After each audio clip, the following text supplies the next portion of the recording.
Stuck in the Suburbs is pretty okay. This is a Disney film from 2004. This is directed by Savage Steve Holland. It's written by Amy Engelberg, Wendy Engelberg, and Danielle Berenson, with a cast including Taran Killam, Danielle Panabaker, Brenda Song, Ryan Belleville, and various others.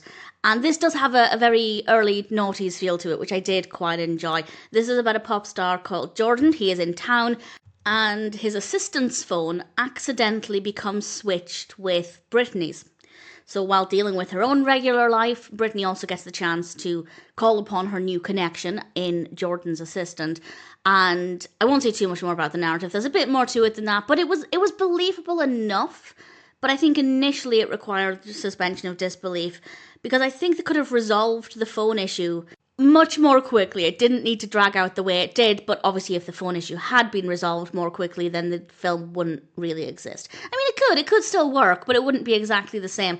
But once you overlook that, it's not too bad, and the narrative has a decent amount of substance. The characters are well written, they're believable, with really great performances. Visually, it is stunning, absolutely as a product of its time, in the most fun and nostalgic way. The costumes and decor, and of course the phones themselves, are just so early noughties, and I absolutely loved it. Even though I'd never seen this before, it still felt nostalgic, and I really enjoyed that.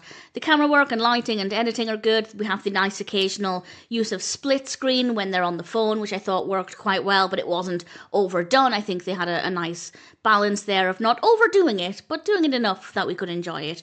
And we have some nice, fun locations as well. I'd say ultimately Stuck in the Suburbs is not too bad. It's pretty good fun. Yes, it does require, in my opinion, a bit of suspension of disbelief, as I think in reality things could have been resolved much more quickly, but it played out in a way that was satisfying, with good characters and performances, and certainly visually it's good in general, but adding in the nostalgic aspect of the visuals, it just makes it a little bit more exciting, and ultimately I'm happy to recommend Stuck in the Suburbs.